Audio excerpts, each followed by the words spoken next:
धधक धधक धधकेगा अग्नि का अंगारा है, क्या सिंहों का देश भारत कभी चूहों से हारा है, कभी नहीं। नमस्कार, प्रणाम, जय सिया राम मित्रों। This is Sachin Saurabh here and you watching हमारा अखंड भारत। आज हम लोग बात कर रहे हैं सीए कानून के बारे में। सीए सिटीजनशिप अमेंडमेंट एक्ट जो 2 दिन पहले केंद्र सरकार ने नोटिफाई किया, ये वही कानून है जो 9 दिसंबर 2019 को लोकसभा से, फिर 11 दिसंबर 2019 को राज्यसभा से, फिर 10 जनवरी 2020 को देन प्रेसिडेंट रामनाथ कोविंद के साइन करने के बाद ये एक्ट बना। सिटीजनशिप अमेंडमेंट एक्ट ये आज का कानून नहीं है, 1955 में बना था। उसके बाद कई एक सारे अमेंडमेंट हुए। अब ये कानून मित्रों बेसिकली बहुत ही साधारण शब्दों में स्पष्ट है। ये नागरिकता देने के लिए कानून है, नागरिकता लेने के लिए नहीं है। देश के किसी भी नागरिक, चाहे वो किसी धर्म से हो, किसी जाति से हो, किसी पंथ से हो, किसी मजहब से है, किसी प्रदेश से हो, धार्मिक रूप से अल्पसंख्यक हो या भाषाई रूप से अल्पसंख्यक हो, किन्हीं से इस कानून का मतलब नहीं है। ये कानून नागरिकता देने के लिए है, वैसे लोगों के लिए है जो अफगानिस्तान में, पाकिस्तान में और बांग्लादेश में धार्मिक रूप से अल्पसंख्यक है, जिनकी प्रताड़ना हो रही है। और प्रताड़ना इस आधार पर सुनिश्चित की जा सकती है कि 1951 में जब पाकिस्तान में हिंदुओं की जनसंख्या 23%, 26% हुआ करती थी और आज हिंदू वहां पे मात्र 1 से 2% बचे। तो कहाँ गए ये 20%? तो या तो वो मार दिए गए, या तो वो कन्वर्ट करा दिए गए, या उनको कई एक प्रकार से प्रताड़ना देने के पश्चात वो भारत माइग्रेट कर गए। इसी प्रकार की डाटा अफगानिस्तान में आते हैं तो अफगानिस्तान में लगभग 2 लाख सिख और हिंदू भाई हुआ करते थे, लेकिन आज अफगानिस्तान में 500 से भी कम हिंदू और सिख हैं। अब बांग्लादेश पे आ जाए, जो कि पहले पूर्वी पाकिस्तान हुआ करता था, वहां पे हिंदुओं की जनसंख्या 21% हुई करती थी, लेकिन आज हिंदुओं की जनसंख्या वहां पे बस 7 to 8% है। वहां भी लगभग वही बात है, लगभग 13 से 15% की जनसंख्या वहां भी घट चुकी है। और आए दिन हम सुनते रहते हैं कैसे वहां मतुआ कम्युनिटी के खिलाफ बांग्लादेश में अत्याचार किया जाता है। ये बात किसी से छुपा हुआ नहीं, कैसे हिंदुओं की या सिखों की, पारसी की, जैन की, बौद्धों की या फिर ईसाइयों की, इस प्रकार से जो धार्मिक रूप से अल्पसंख्यक हैं, जो प्रताड़ित है वहां पर, जो भारत में 31 दिसंबर 2014 के पहले रह रहे हैं, उनको नागरिकता देने का कानून है सीए।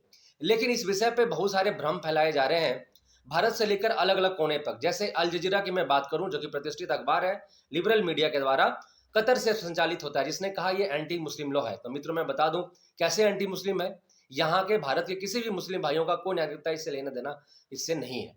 और जब पता चल रही है धार्मिक रूप से उत्पीड़न होने का, तो पाकिस्तान भी देख लीजिए, लगभग 97% मुस्लिम है वहां पर। अफगानिस्तान देख लीजिए, 99% मुस्लिम है। और बांग्लादेश जहां पे 91% मुस्लिम है, तो they are Muslim majority country. तो वहां पे ये प्रश्न ही नहीं है कि वो धार्मिक रूप से अल्पसंख्यक होंगे। अब बचा अहमदिया की या फिर बहुत सारे जो सिया मुस्लिम जो पाकिस्तान में बोलते हैं, तो ये ऐसा नहीं है कि वहां पे वो धार्मिक रूप से प्रताड़ित किए जाते हैं। और इससे पहले भी जब हिंदुओं पे अत्याचार हुआ या किसी धार्मिक अल्पसंख्यकों पे अत्याचार हुआ, तो क्या वो सिया कम्युनिटी के लोग या फिर बलोच लोग या कोई भी उनके साथ खड़ा हुए कभी बोले कि इनके साथ अत्याचार हो रहा है? कभी नहीं आपने ऐसा सुना होगा। तो उनकी उत्पीड़ना धार्मिक रूप से नहीं होती, हो सकती है वहां पर। उन तीनों देश में उनका एक बड़ा वर्ग समूह है। अब आते हैं इसके कॉन्स्टिट्यूशनल प्रोविजन पे। तो जैसे कि आप सभी को पता चल रहा होगा कि कुछ कुछ जैसे ममता बनर्जी टाइप लोग हैं और स्टालिन है तमिलनाडु से, वो कहते हैं कि अपने राज्य पे इसको हम लागू नहीं होने देंगे। तो मित्रों ये देश संविधान से चलता है, और संविधान में पार्ट 2 में आर्टिकल 5 से लेकर आर्टिकल 11 तक कॉन्स्टिट्यूशन में सिटीजनशिप के बारे में बताया गया है। और ये शेड्यूल 7 में आता है। शेड्यूल 7 के यूनियन लिस्ट में है। यूनियन लिस्ट पे यानी इस पे किसी प्रकार का कानून केंद्र सरकार बनाएगी। State government has nothing to do with it. तो इसलिए स्टॉलिन है, ममता बनर्जी है, या फिर अब जो भी है अखिलेश यादव है, जो लोगों को बरगला रहे हैं, असदुद्दीन ओवैसी है, जो लोगों को बरगला रहे हैं, इनका कुछ नहीं इस कानून से करना है। संविधान इनको इस बात की इजाजत नहीं देती है। जो भी करना है सेंट्रल गवर्नमेंट को करना है। तो ये भ्रम ये भूल जाए कि ये लोग इसको लागू नहीं होने देंगे। अब आते हैं बात दूसरे पे, आर्टिकल 14 के वायलेशन पे बात होती है। इससे पहले भी ये जो अभी ऑल इंडिया यूनियन मुस्लिम लीग ने जाके सुप्रीम कोर्ट में पीआईएल दायर किया है, ऐसे ऐसे 200 पीआईएल दायर हुए सुप्रीम कोर्ट में, बट सुप्रीम कोर्ट ने कभी भी इस पे स्टे नहीं लगाया है। और अमित शाह जी ने मेड इट वेरी क्लियर, इसको क्लियर कर दिया कि CA will not be repealed. और जयराम रमेश हो, महुआ मोइत्रा ये कहती है कि इसको चुनाव के देख के ये कानून लागू किया गया। तो मित्रों मैं आपको बता दूं कि 2019 के पहले जब election manifesto Bharatiya Janata party ने लागू किया था, लॉन्च किया था लोगों के बीच में, तो उसमें क्लियरली लिखा हुआ था मैनिफेस्टो में से सीएए लागू करना है। और जय ही सरकार बनी उसके 1 साल के अंदर ही उन्होंने संविधान से पास करा दिया। यानी बीजेपी के intent is very clear that we are, और जितने भी बीजेपी के मेंबर्स हैं और लीडर्स हैं वो चाहते हैं कि पैन इंडिया देश में सीए इंप्लीमेंटेड होना चाहिए। और जो भी रिलीजियसली अट्रॉसिटीज जिनके साथ धार्मिक रूप से उत्पीड़ना हुई है उनको न्याय मिलना चाहिए।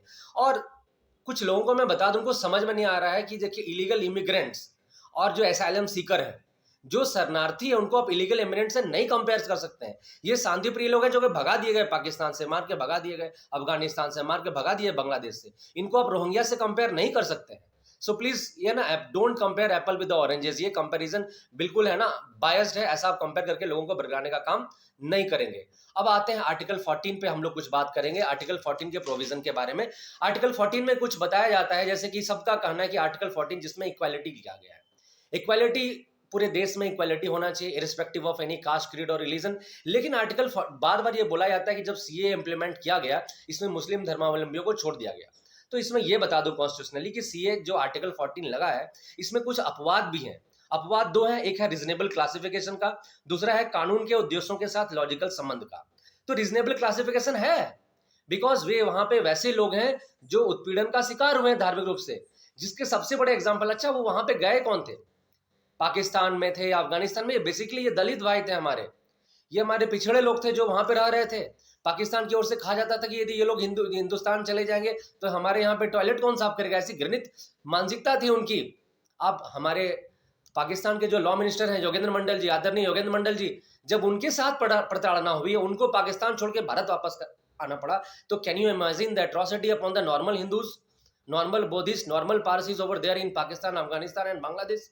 You can not imagine the atrocity, it is beyond the level.